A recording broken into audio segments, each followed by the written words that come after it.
பார்க்குறீங்க. பிஒ ஜெயபாண்டி சயின்டிஸ்ட்டு. நான் ஒருத்தர் சொன்னார், நீங்கள் என்னங்க மதுரை மாவட்டத்துக்கெலாம் மாணவ மாணவிகளுக்கு வேலைவாய்ப்பு கொடுக்க போகிறதா சொல்கிறீங்க. நீங்கள் வேலைவாய்ப்பு கொடுக்கக்கூடியவர், அப்படி கொடுக்கலன்னா 1 கோடி ரூபா அவதாரம் கட்டுறோம்னு சொல்கிறீங்க. 1 கோடி ரூபா நீங்கள் பார்த்துருக்கீங்களா? 1 கோடி ரூபா கொடுத்தா எண்ணுவீங்களா? கணக்கு தெரியுமா அப்படின்னு கேட்டார். 1 கோடி ரூபா கொடுத்தீங்கன்னா என்ன தெரியாது, கணக்கு தெரியாதுங்க. ஆனால் மதுரை மாவட்டத்து மாணவ மாணவிகளுக்கு வேலை வாய்ப்பும் கொடுத்து படிக்கிற பிள்ளைகளுக்கு சம்பளமும் என்னால் கொடுக்க முடியும் அப்படின்னு சொன்னேன். ஒருத்தர் சொன்னார், தன் வழக்க தானே வாதாடுறோம்னு சொல்கிறீங்க, உங்களுக்கு அந்த ஒவ்வொரு செக்ஷனுடைய நம்பர் தெரியுமா அப்படின்னு கேட்டாங்க. தெரியாதுங்க. இப்படி கேட்குறவங்க ஒரு பிஹெச்டி படிக்கிறவங்க ஒரு மாடல் பண்ணணும்ல, ஒரு மாடல் ரியலாக அவங்களா பண்ணணும்.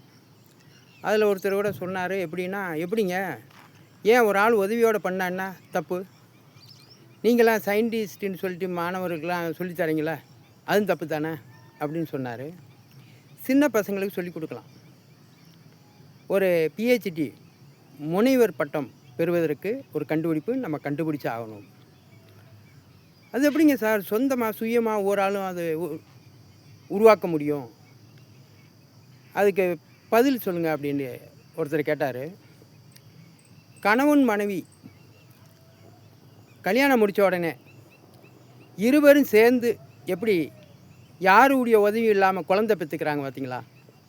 திருமணம் பண்ணிவிட்டு பெற்றோர்கிட்டையோ இல்லை பொண்ணு வீட்லேயோ மாப்பிள்ளை வீட்லேயோ ஆலோசனை கேட்டு எப்படி என்னன்னு விவரம் கேட்காமலே அவங்க கணவன் மனைவி 2 பேரும் சேர்ந்து ஒரு குழந்தைய எப்படி யாருடைய உதவி இல்லாமல் குழந்தையை பெற்றுக்கொள்கிறார்களோ, அது மாதிரி முனைவர் பட்டம் முனைவர் பட்டம் என்பது சுயமாக ஒரு பொருளை உருவாக்குவது.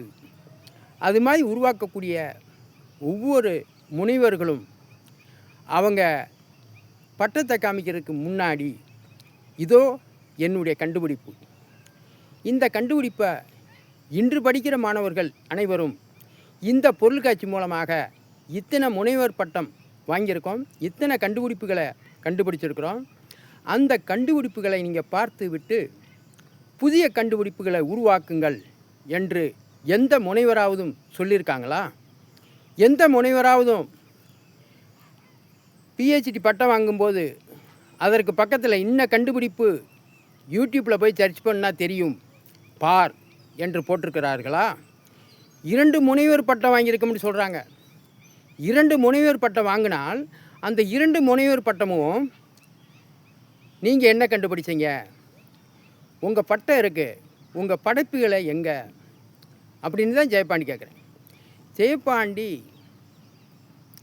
நீங்கள் 16ஆம் தேதி 9வது மாதத்தில் 6 ATJ நீதிமன்றத்தில் 1,70,70,000 ரூபா உங்கள் மேலே கேஸ் இருந்தால் நிரூபித்து காட்டின வழக்கறிஞருக்கு நான் அவர்களுக்கு பரிசாக தருவோம்னு நீங்கள் சொல்கிறீங்க. 1,20,000 ரூபா கொடுக்கக்கூடிய தகுதி உடையவர்கள் நீங்கள் எதற்காக செல்ஃபோனை கடை வாங்கி செல்ஃபோன் வாங்க வேண்டும் என்று கேட்டார். நல்ல கேள்வி. அப்படி இருக்கக்கூடியவனை ஒரு நீதிபதி 4ஆம் தேதி 7வது மாதம் அன்று நான் பத்திரத்தை கொண்டு போகிறேன், அதை வாங்கிட்டு ஜெயபாண்டி 4ஆம் தேதி 7வது மாதம் சிறையிலேருந்து வெளியே முதல் வாய்தா அட்டன் பண்ணுறேன் 6 ATJ நீதிமன்றத்தில் நான் உனக்கு உத்தரவிடுறேன், 75 நாளைக்குள்ளே நீயே படிக்கிற பிள்ளைகளுக்கு சம்பளம் கொடுத்து 10, 11, 12 படித்த பிள்ளைகளுக்கு வேலை வாய்ப்பு கொடுத்து 75 நாளைக்குள்ளே நிறைவேற்றி விடணும். அப்படி நிறைவேற்ற தவறுனால் நீ சொன்ன பார்த்தா அவதார நீதிமன்றம், மதுரை நீதிமன்றத்துக்கு அவதாரமாக 1 கோடி ரூபாயை கட்டுறேன் என்று சொல்கிறாய். அதை கட்ட வேண்டும். அதே மாதிரி என்னை எப்படி உத்தரவிடுறாரோ 6 நீதிபதி ஐயா அவர்கள் இந்த தமிழ்நாட்டு அரசியல்வாதிகளும் உத்தரவிட வேண்டும். எப்படி என்றால், ஜெயபாண்டி ஒரு இடிஞ்ச வீட்டில் குடியிருக்கிறான். அவன் இந்த மாதிரி வேலை வாய்ப்பெல்லாம் கொடுக்குறோம்னு சொல்கிறான். கொடுக்க தவறினால் 1 கோடி ரூபா கட்டுறோம்னு சொல்கிறான். அனைத்து தமிழ்நாட்டில் உள்ள அனைத்து அரசியல் கட்சி தலைவர்களும் ஒன்று சேர்ந்து தமிழ்நாடு முழுவதும் நீங்களும் ஜெயபாண்டி மாதிரி 75 நாளைக்குள்ளே படிக்கிற பிள்ளைக்கு சம்பளம் கொடுத்து, அதே மாதிரி 10, 11, 12 படித்த பிள்ளைகளுக்கு வேலை வாய்ப்பும் கொடுக்க வேண்டும். இந்த ஜெயபாண்டி முதல் முறையாக கொடுத்து நிறைவேற்றி காட்டுகிறானா, அல்லது தமிழ்நாட்டை அங்கீகாரமாக ஆளக்கூடிய கட்சிகளும் புதுசாக தொடங்கிய விஜய கட்சியிலிருந்து அனைத்து கட்சிகளும் ஒன்று சேர்ந்து அவர்கள் தமிழ்நாடு முழுவதும் மாணவ மாணவிகளுக்கு இழப்பீடு தொகையை கொடுத்து, படிக்கிற பிள்ளைக்கு சம்பளமும் கொடுத்து, 10, 12, 11 படித்த பிள்ளைகளுக்கு வேலை வாய்ப்பும் கொடுக்கிறார்களா? அப்படி கொடுக்க தவறினால் ஜெயபாண்டியே ஒரு இடிஞ்ச வீட்டில் குடியிருக்கிறவன் அன்றாடு காட்சி அவன் 1 கோடி ரூபா கட்டுறோம்ன்றான்.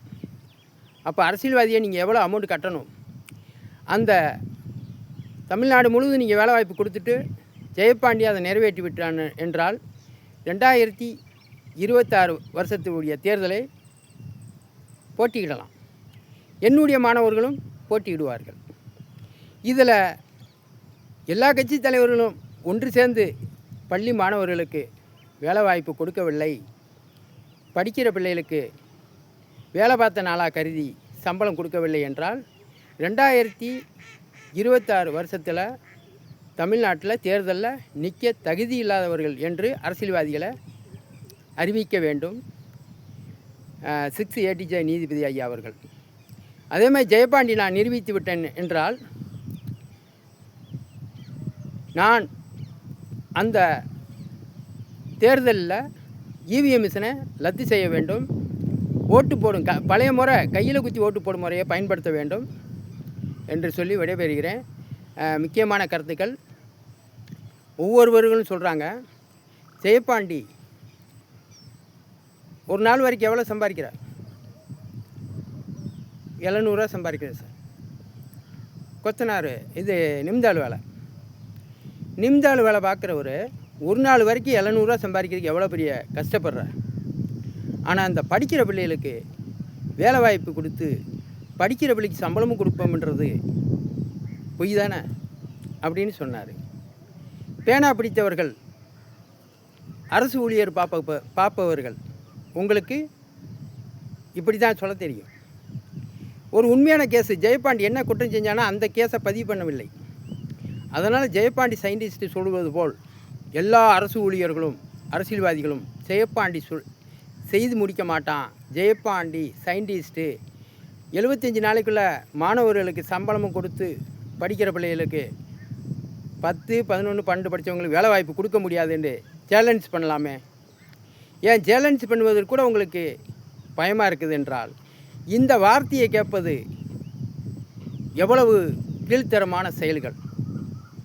நான் அவர்கிட்ட சொல்லலை, சரிங்கன்ட்டு தான் வந்தேன். இந்த வீடியோ மூலமாக தான் நான் கேட்குறேன். அதனால் ஒவ்வொருவர்களும் ஜெயபாண்டி இவிஎம் மிஷினில் ஓட்டு திருட்டு பண்ணி நாங்கள் ஆளவில்லை என்று நிரூபிக்க வேண்டும். அதற்காக இவ்வளோ நாளும் உங்களுக்கு ஓட்டு போட்ட மக்களுக்கு நீங்கள் படிக்கிற பிள்ளைக்கு சம்பளத்தை கொடுத்து தமிழ்நாடு முழுவதும் நீங்கள் நிறைவேற்ற வேண்டும் 75 நாளைக்குள்ளே. ஜெயபாண்டியும் 75 நாளைக்குள்ளே உங்களுக்கு ஓட்டு போட்ட மக்களுக்கு படிக்கிற பிள்ளைக்கு சம்பளமும் கொடுத்து வேலை வாய்ப்பும் கொடுக்க தயாராக இருக்கிறேன். யார் 2 பேரில் நிறைவேற்றுறோம்னு 16ஆம் தேதி 9ஆம் மாதம் 6 வாய்தாவில் பத்திரத்தை கொண்டு போக இருக்கிறேன். எங்கள் அக்காவும் கூப்பிட்டு போகிறேன், என் சம்சாரத்தையும் கூப்பிட்டுருக்கேன், வந்தால் கூப்பிட்டு போகிறேன். நன்றி, வணக்கம். அடுத்த டேக்கில் பேசுகிறேன். PO Jayapandi scientist.